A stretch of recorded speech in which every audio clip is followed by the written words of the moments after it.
Adissa had always been perceptive, noticing the smallest details that others ignored. She knew the creak of the floorboards, the subtle drafts from cracked windows, and the way shadows shifted across the walls. But she had never experienced confinement like this. Her stepmother, a woman whose cruelty masked her cunning, had locked Adissa in a small, dimly lit room in the farthest wing of the house. The door was heavy, the lock unyielding, and the key nowhere in sight. The room was barren, the walls a pale yellow that had long lost its warmth, the floorboards thick with dust and grime. A single window, smeared with years of neglect, offered a view of the courtyard far below, where the sounds of the household continued without her. At first, Adissa felt fear pressing against her chest, her heart thudding with the realization that her world had been reduced to four walls. She had been silenced, confined not for any wrongdoing she had committed, but for daring to exist in a house ruled by deception and greed. Her stepmother intended for this room to erase her presence, to diminish her spirit and make her forget the past she had a right to know. Yet even as fear threatened to consume her, Adissa's mind remained sharp. She began examining the room with the same meticulous care she applied to her studies and observations. She noticed that one of the floorboards was slightly warped, that a section of the molding along the wall had a tiny crack, and that the window latch had scratches, almost as if someone had tried to open it in secret. Days passed, and in that isolation, Adissa discovered a rhythm in the room's silence. The ticking of the old, dust-covered clock became a companion, the sun's shifting light marking the passage of hours, and the faint echoes from the household below carrying bits of life she could not join. It was in these moments of quiet that her curiosity sharpened into determination. Her stepmother had locked her away, yes, but she could not lock away her mind, her memory, or her intuition. Adissa's thoughts wandered to the family she barely knew, the letters her father had once kept, the whispers she had overheard from servants, and the fragments of conversations that hinted at secrets long buried. She realized that this room, though intended as a prison, could become a vantage point, a place from which she could observe, plan, and uncover what had been deliberately hidden. The walls themselves seemed to hold stories, layers of paint and plaster concealing marks, scratches, and indentations that hinted at the passage of time. Adissa traced her fingers along the floorboards and discovered a slight hollow, a faint echo under one section that made her pulse quicken. Could something be hidden beneath? She made mental notes of every anomaly, the tiny nail holes, the scuffed corners, the faint odors that hinted at past occupants. Even the sunlight that filtered through the grimy window revealed particles floating in the air like tiny sparks, each one a clue, a sign that nothing, not even in isolation, could remain unnoticed if observed carefully. As days turned into a week, Adissa's fear transformed into resolve. She understood that her confinement was not merely physical. It was an attempt to erase her awareness, to blind her from truths she was meant to uncover. Yet the more she observed, the more convinced she became that the room held secrets waiting for her intelligence and courage to discover them. Her stepmother had underestimated her, as all tyrants do, assuming that isolation breeds submission. But Adissa knew better. Within the walls of this hidden room, with nothing but her mind and the smallest hints of the past, she would begin unraveling the letters, the hidden history, and the truths they had tried so hard to conceal. The hidden room, meant to be a prison, had become a sanctuary of awareness. In its dusty corners and faintly lit shadows, Adissa felt the stirrings of possibility. She was alone, yes, but she was also powerful, alert, observant, and patient.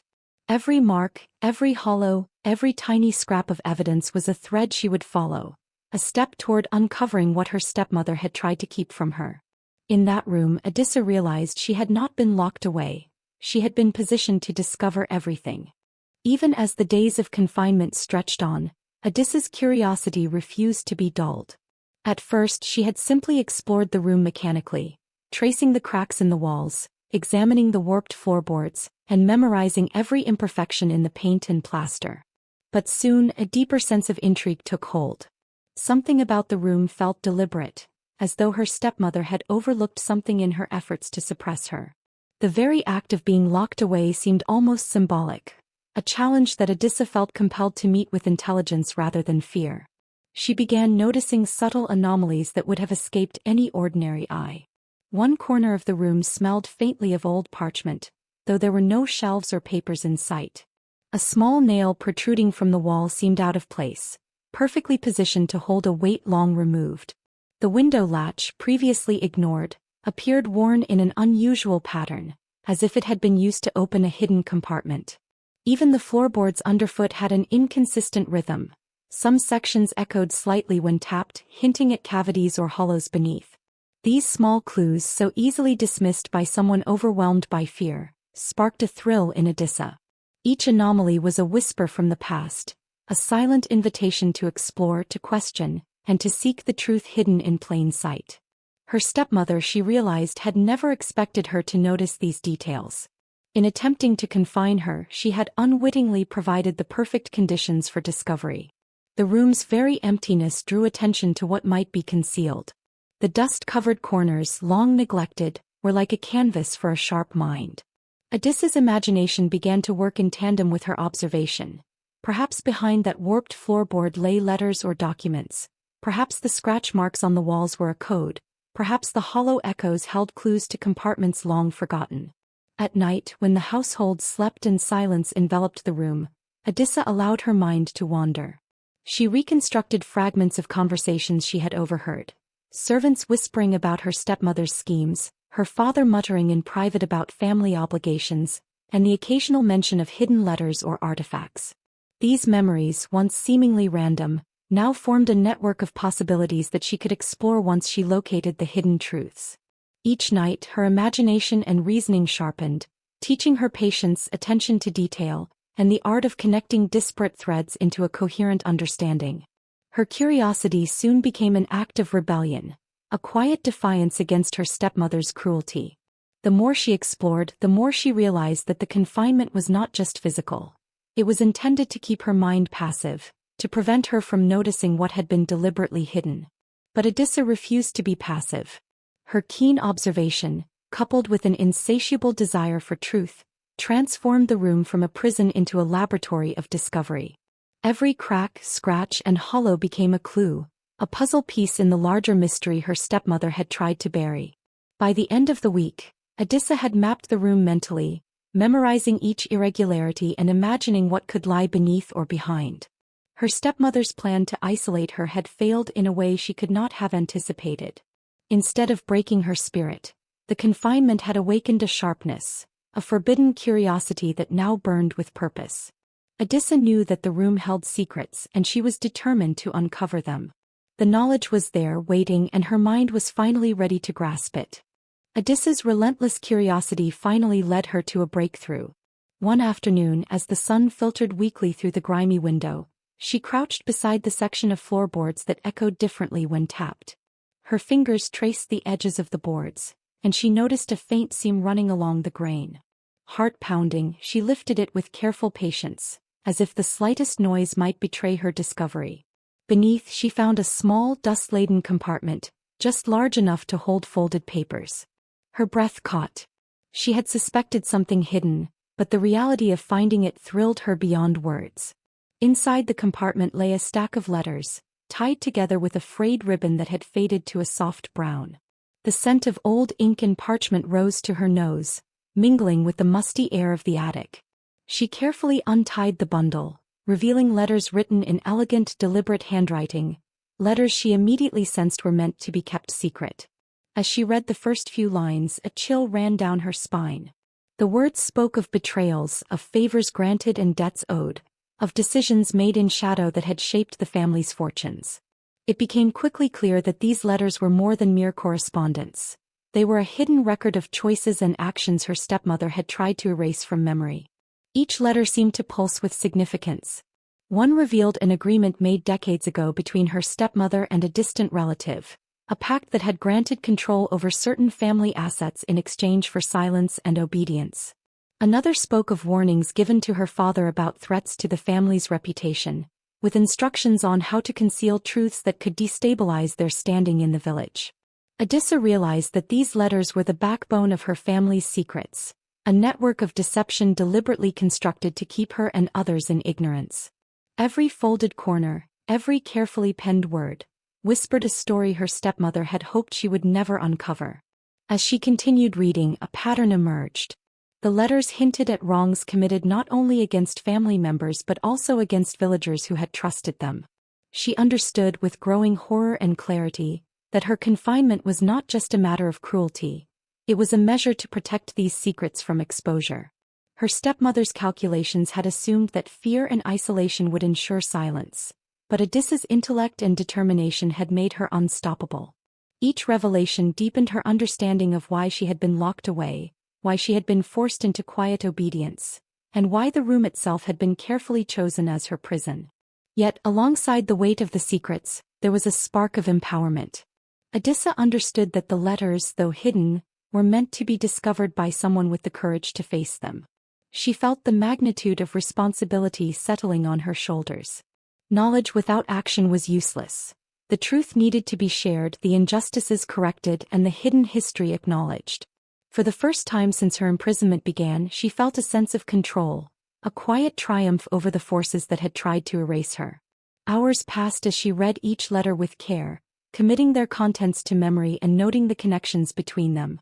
The attic, once a symbol of loneliness, had transformed into a treasury of revelation. In that hidden compartment, behind the warped floorboards and under the heavy shadows of the room, Edissa had uncovered the letters they tried so desperately to hide. The secrets of her stepmother, the injustices endured by her family, and the truths that could no longer be ignored, all now rested in her hands. She knew that her next steps would determine the balance of justice and the revelation of what had long been concealed. Edissa closed the letters gently, her mind alive with plans and possibilities.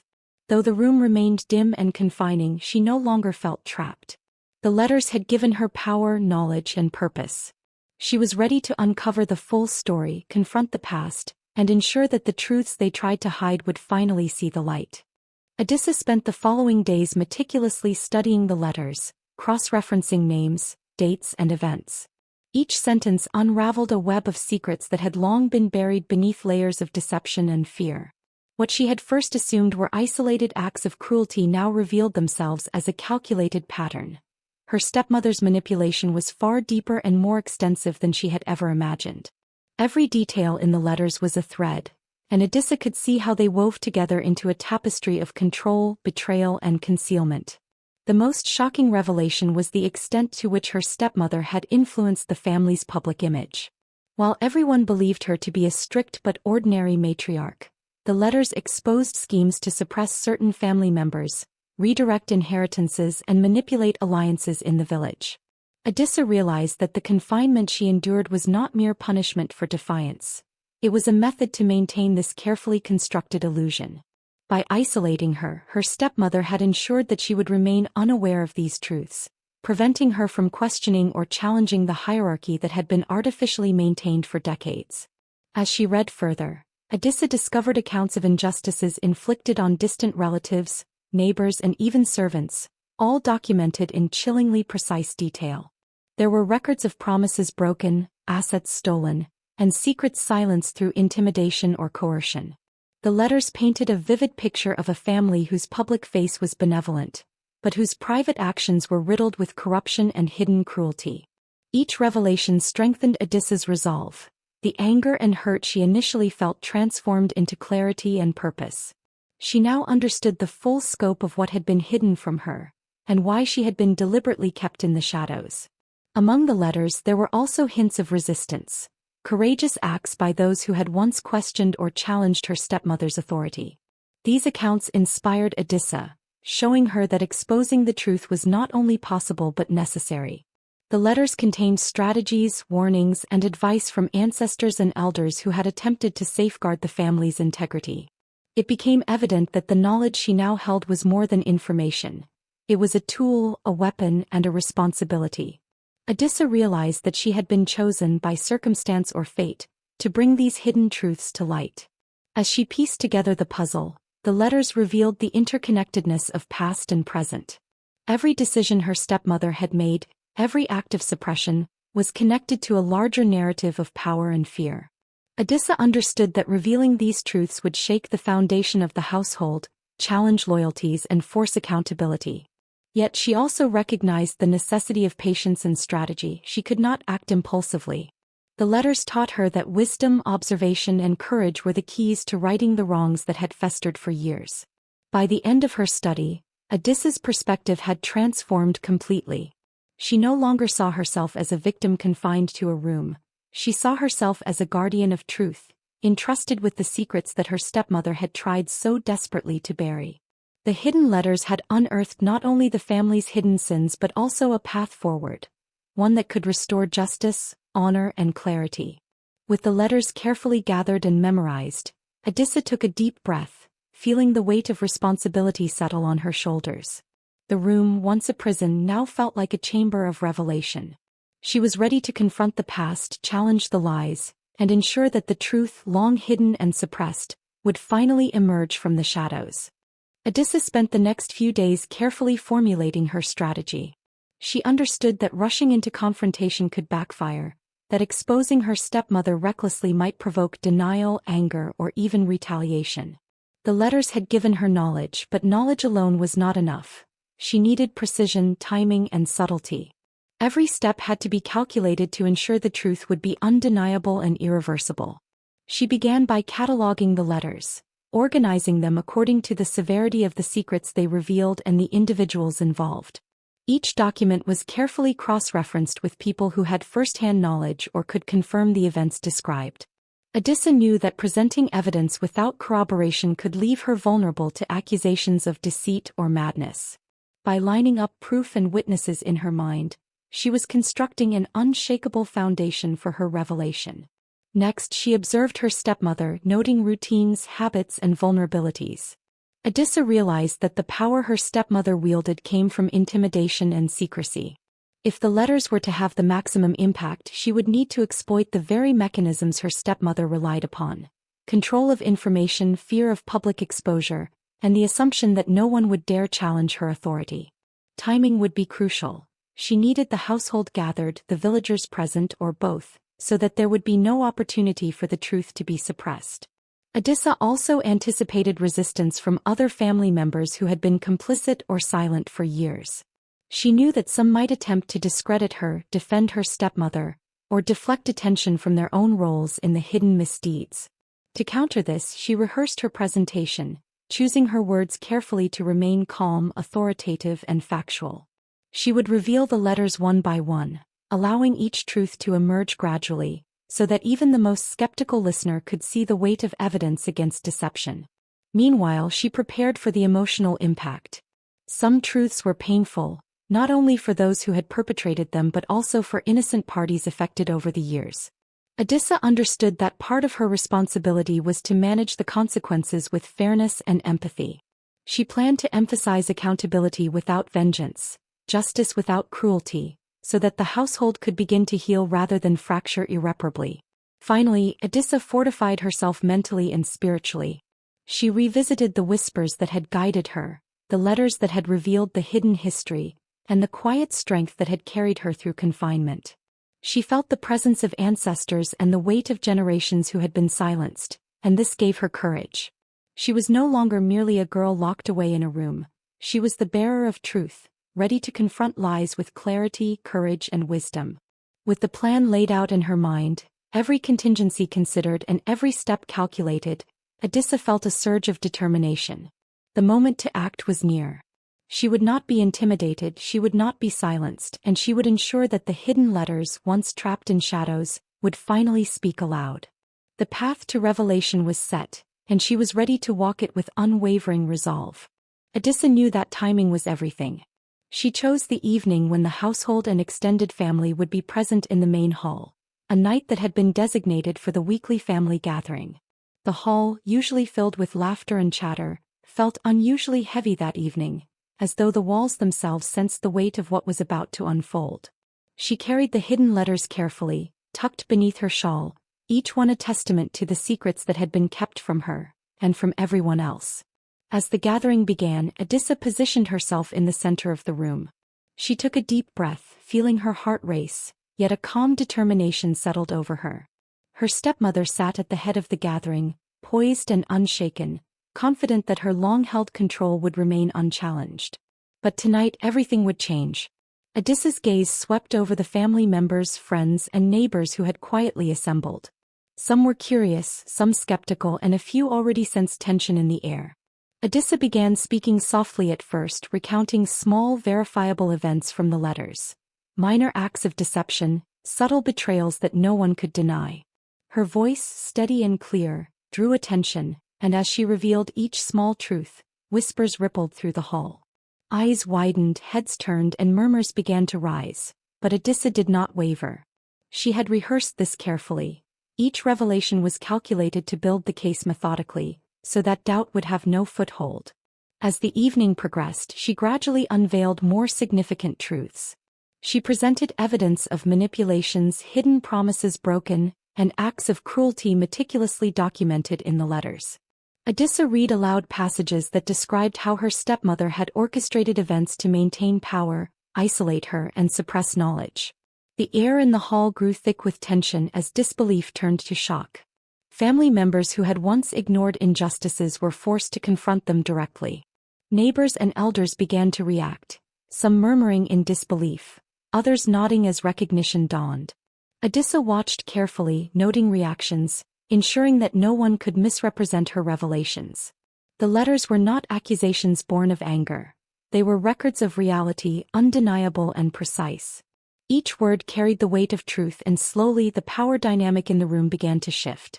When she finally revealed the most damning evidence, a plan her stepmother had executed to conceal long-standing betrayals and exploit vulnerable family members, there was a moment of stunned silence. The stepmother's composure faltered. The carefully maintained facade cracked as everyone in the hall now understood the extent of her manipulations. It was a turning point, a moment when the hidden power of the letters fully manifested, shaking the household to its core. Adissa concluded the reading with a firm, unwavering statement. The letters were not just history, they were a warning and a guide. They showed the consequences of deception, the importance of honesty, and the responsibility of every family member to uphold truth. The hall, once a place of routine gatherings and trivial chatter, had transformed into a chamber of revelation, where accountability could no longer be avoided. As the echoes of her voice faded, the family and neighbors sat in stunned contemplation. The power balance had shifted irrevocably. Adissa stood tall, no longer the silenced girl confined to the shadows, but the bearer of truth, armed with evidence and courage. The gathering had accomplished what isolation could never achieve. It had brought hidden secrets into the light, forcing recognition, reflection, and the beginning of justice. As the weight of Adissa's revelations settled over the hall, all eyes turned to her stepmother. Ngozi, who had ruled the household with calculated control for years, now found herself exposed, the careful mask of authority slipping from her face. Her fingers trembled as she gripped the edge of her chair, eyes darting between family members, neighbors, and finally resting on Adissa, the girl she had long tried to silence. For a moment she said nothing, her lips pressed tightly together. Pride and fear warred within her, creating a strange tension that everyone could feel. The room was silent, save for the murmurs that had yet to die down. Adissa, calm and poised, met her stepmother's gaze steadily. There was no anger in her voice, no demand for vengeance, only the unyielding presence of truth. This unnerved Ngozi more than any accusation could have. Finally, her stepmother spoke, her voice trembling but carefully measured. She attempted to downplay some of the evidence, claiming misunderstandings, misinterpretations, and even blaming others for mistakes. Her tone was defensive, laced with the remnants of authority she had wielded for so long. But every word she uttered was met with quiet scrutiny from the gathered family and villagers. Adissa had anticipated these maneuvers, having prepared the corroborating details from the letters, and she remained ready to counter every falsehood. As Ngozi continued, the reality of exposure began to dawn on her. The letters were undeniable, meticulously documented by her own hand over years, and confirmed by witnesses and events that could not be disputed. Her attempts to manipulate the narrative were futile. The whispers of the past, the hidden truths, and the patient diligence of Adissa had created an unbreakable web that trapped her stepmother in her own deceit.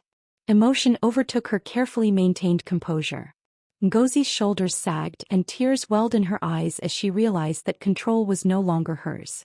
She attempted one final plea, invoking fear, tradition, and loyalty, but the gathered family and neighbors were no longer swayed. The power had shifted completely. The stepmother's voice, once dominant and intimidating, was now only the sound of a woman confronted with her own misdeeds. Adissa observed quietly, offering no mockery, only the opportunity for her stepmother to confront truth with dignity. Finally, Ngozi's defenses crumbled entirely. She admitted her actions. The manipulations, the concealments, and the attempts to suppress Adissa. The confession, though painful, carried a strange relief. The burden of long-hidden lies was lifted, and the family began to see the path toward reconciliation. The hall, which had been tense with anticipation and shock, now held a fragile silence, waiting for what would come next. Adissa had not only revealed the secrets but had also created a moment where accountability could be faced without chaos. The stepmother's reaction from defiance to surrender demonstrated the immense power of truth when wielded with patience, preparation, and courage. In that moment, Adissa understood that justice was not only about exposing wrongdoing, it was about guiding the wrongdoer toward acknowledgement, ensuring that lessons were learned and that the household could begin to heal. The revelation had shaken them all, but it was also the first step toward restoring balance, respect, and integrity.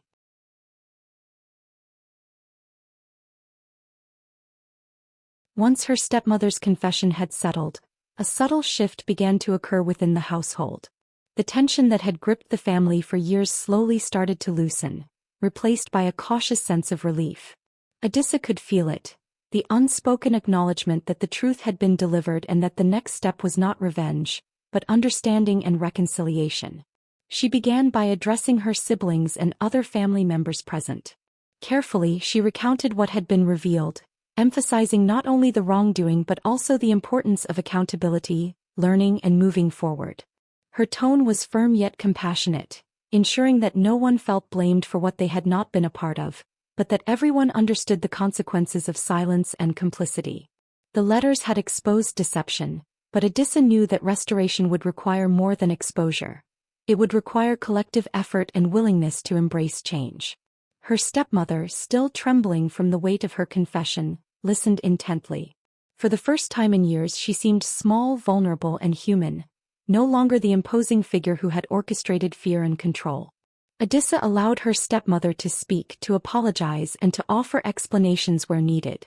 The act of speaking, of owning her mistakes, was painful but necessary. It signaled the first cracks in the walls of resentment and mistrust that had defined the household. The other family members, witnessing the interaction, began to process their own feelings. Some felt anger, some sorrow, and some relief. Adissa guided them gently, reminding them that healing was a gradual process and that resentment could only be replaced with understanding through patience, dialogue, and trust.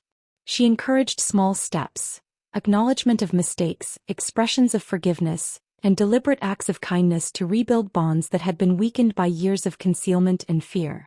Even beyond the immediate family, the ripple effect of the revelation began to extend outward. Neighbors who had long suspected tension or injustice within the household now saw the courage and integrity with which Adissa had acted. They offered support, advice, and a renewed sense of community, reinforcing the idea that no household exists in isolation and that truth and reconciliation are strengthened when shared and witnessed.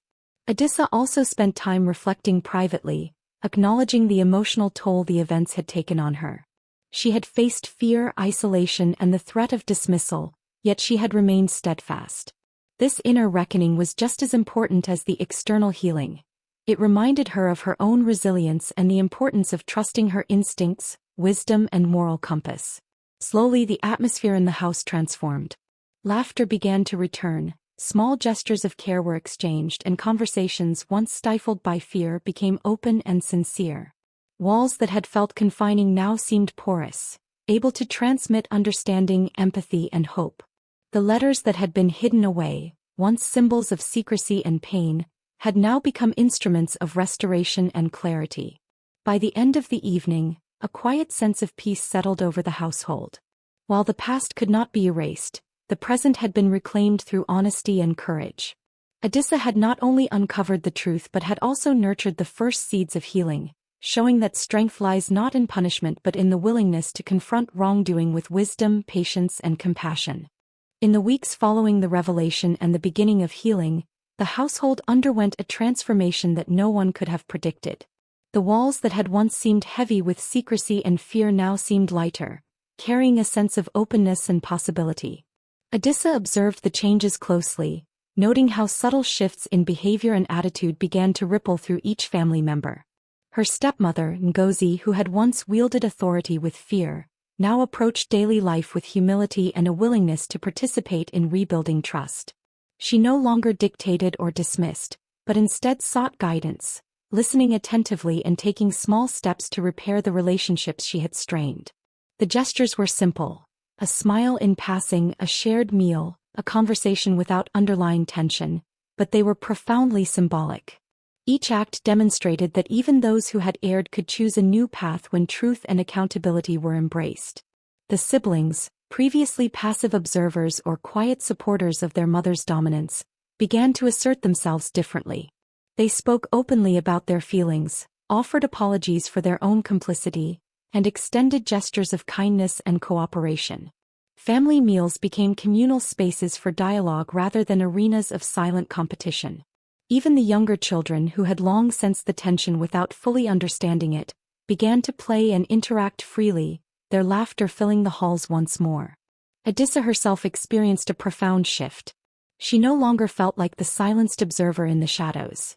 Instead, she became a central figure of respect, admired not for obedience or compliance, but for courage, wisdom, and the integrity with which she had handled the revelations. Her actions inspired others to consider their own responsibilities, teaching that the pursuit of truth and fairness often requires patience, resilience, and moral clarity. Beyond the immediate family, the transformation extended to the household's role within the community. Neighbors and relatives who had previously regarded the home with curiosity or quiet judgment now approached it with respect and admiration. The family's story, once whispered with caution, became an example of the power of accountability and reconciliation. Others in the village began to apply the lessons of honesty and openness in their own lives, demonstrating how the ripple effects of truth can extend far beyond the initial act of revelation. The physical space of the household also reflected these changes. Rooms that had once felt isolating and oppressive were cleaned, repaired, and adorned with symbols of unity: flowers, woven mats, and shared heirlooms. Even the attic, where Adissa had first discovered the hidden letters, became a place of reflection and learning rather than isolation. The letters themselves, once tools of exposure, were respectfully preserved, serving as reminders of the journey the family had undertaken and the strength required to embrace truth. Most importantly, the transformation instilled a sense of balance and harmony that had been absent for years. Fear was replaced with trust, resentment with understanding, and secrecy with open communication. Each family member recognized the value of accountability and the necessity of confronting wrongdoing directly, while also appreciating the power of forgiveness and compassion. Through all these changes, Adissa realized that the true victory was not merely exposing the hidden letters or revealing wrongdoing. It was the creation of a household that could now thrive on honesty, courage, and mutual respect. The transformation was complete. A family once fractured by fear and deceit had been reshaped into one guided by truth, integrity, and a shared commitment to healing, and to take on a life of its own within the household and the wider village. What had once been a secret, a source of fear and tension, became a symbol of insight, resilience, and the power of knowledge carefully handled. The letters, preserved and respected, were no longer simply documents. They were a legacy, a guide for future generations. Adissa took on the responsibility of maintaining them, not as a tool of judgment but as a reminder of the strength that truth could offer.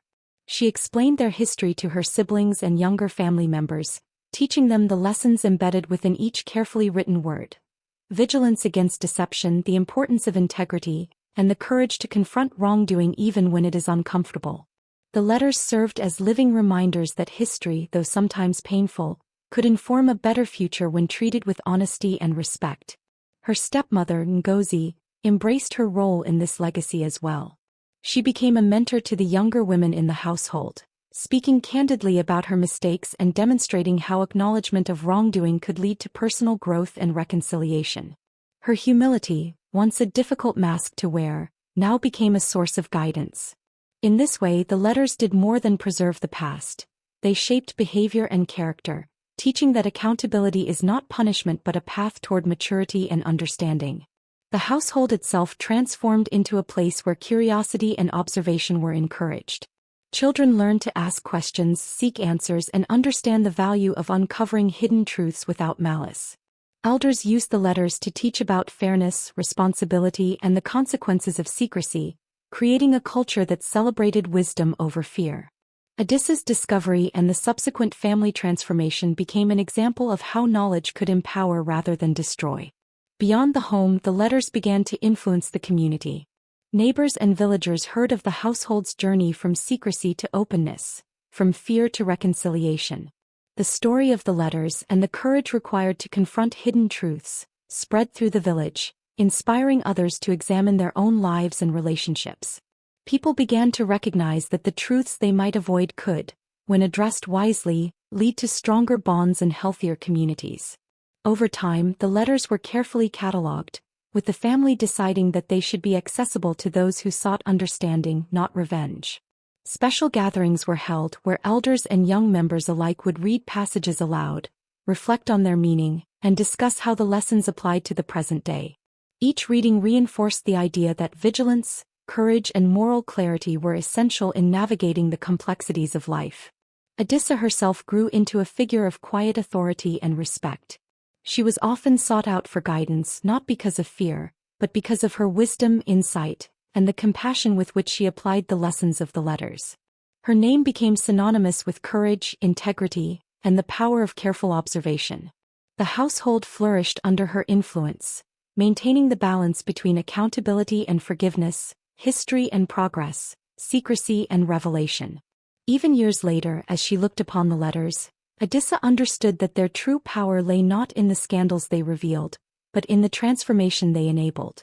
They had been instruments of change, guiding her family from a place of darkness into one of understanding, respect, and unity.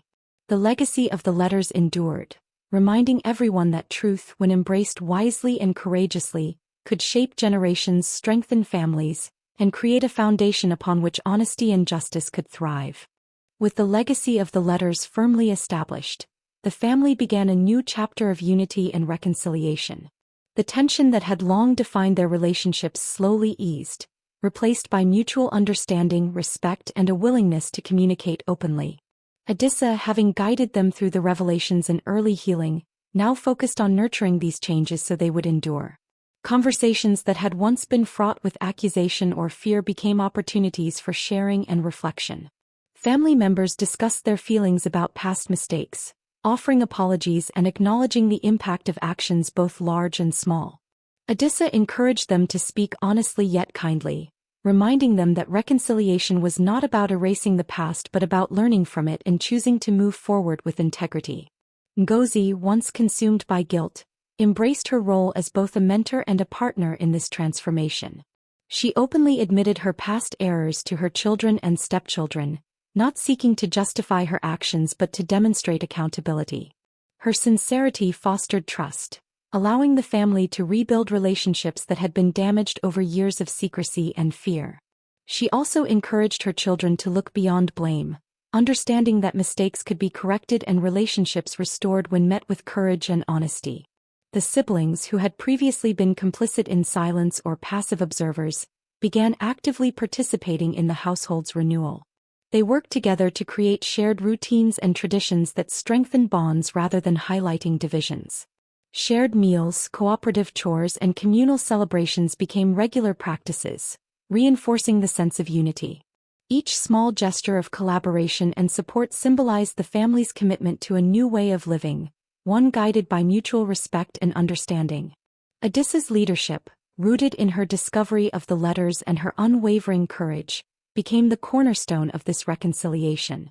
She encouraged her family to continue learning from the past, to seek truth in all their interactions, and to approach conflicts with patience and empathy. Her example demonstrated that strength is not imposed by fear but cultivated through wisdom, integrity, and moral courage. The household's transformation extended to its place within the wider community. Neighbors and relatives noticed the changes, recognizing the family not as a source of scandal or secrecy but as a model of accountability and healing. Visitors were welcomed with openness and sincerity, and the family's reputation gradually shifted from one tainted by past deceptions to one respected for honesty, courage, and compassion. Even the letters, once hidden away as reminders of deceit, became central to the family's continued growth. They were read and discussed, not to reopen old wounds, but to reinforce lessons learned and to guide future generations. The letters reminded each family member of the importance of vigilance, the consequences of concealment, and the strength that comes from courageously confronting the truth. Through this process, the family discovered a new rhythm of life. Fear was replaced with trust, secrecy with openness, and isolation with connection. The home, once marked by hidden corners and silent resentments, now echoed with laughter, conversation, and shared purpose. The reconciliation was not instantaneous, nor was it without occasional challenges, but the foundation had been set, guided by the wisdom, courage, and perseverance that Adissa had demonstrated from the very beginning. By embracing accountability, offering forgiveness, and committing to transparency, the family not only repaired their bonds but also ensured that the lessons of the past would continue to guide them. They became a living testament to the power of truth, courage, and unity. A family reconciled, stronger and wiser for having faced the hidden challenges that once threatened to tear them apart. Years passed, and the story of Adissa, the hidden letters, and the family's journey from secrecy to reconciliation became woven into the very fabric of the household. The letters, once feared and hidden away, had taken on a life of their own, serving as a bridge between past and present, guiding each generation with the wisdom of those who had come before. Adissa, now older and regarded as the family's moral compass, continued to preserve the letters with the utmost care. She ensured that their lessons were not only remembered but understood and applied. Each new child born into the household was taught the significance of the letters, that they were more than paper and ink, they were vessels of truth, courage, and foresight. The letters reminded them that vigilance, integrity, and bravery were the pillars upon which a family could withstand the tests of time and adversity. The home itself seemed transformed by the presence of these relics. Where there had once been hidden corners and silent resentments, there was now transparency, dialogue, and respect. The letters, prominently displayed in a special cabinet accessible to all who sought guidance, became a symbol of the family's commitment to honesty and accountability. They encouraged curiosity and thoughtful reflection, teaching that seeking truth was not an act of defiance but an essential path toward wisdom. As the family grew and elders passed on, the letters remained a constant, anchoring the household in the lessons of the past. Mothers told daughters and sons alike the story of how Adissa had uncovered them, of the courage it took to confront hidden truths, and of the reconciliation that followed. The narrative became legend, a reminder that knowledge, when handled with care and courage, could heal wounds, restore honor, and prevent future injustices. The influence of the letters extended beyond the household. Villagers and neighbors, aware of the story, sought guidance and insight from Adissa and her family. They learned that confronting hidden truths, though difficult, could lead to stronger relationships, healthier communities, and enduring respect. The family became known not for the secrets they had once kept but for the wisdom they now shared, embodying the principle that the right to knowledge carries with it the responsibility to act with integrity. Every so often, during quiet evenings or festive gatherings, the letters were read aloud, their words echoing with the voices of the ancestors. The younger generation listened attentively, absorbing lessons about courage, vigilance, and moral responsibility. The letters' messages continued to resonate, reminding everyone present that truth, though sometimes uncomfortable or inconvenient, was never to be feared. It was a force that could guide, protect, and illuminate even the darkest corners of human experience. Adissa herself often reflected on the journey from fear to empowerment, from secrecy to reconciliation. She understood that the letters' true power lay not in the revelations of past misdeeds, but in the transformation they enabled, both within individuals and across generations. They had turned a family once fractured by secrecy into one bound by trust, respect, and shared wisdom. As twilight descended and the household settled into calm, the letters seemed almost alive, their pages rustling gently as if whispering their timeless counsel. Mothers would pause, children would listen, and even visitors felt the quiet authority emanating from the collection. They were more than letters. They were a living testament to courage, to vigilance, and to the enduring importance of truth. And so the letters were remembered, cherished, and honored. They continued to teach, to guide, and to inspire, ensuring that the story of Odissa, her family, and the power of uncovering hidden truths would never be forgotten. Through them, the past lived on, shaping a future defined by integrity, resilience, and the unwavering belief that knowledge, courage, and honesty could indeed change everything.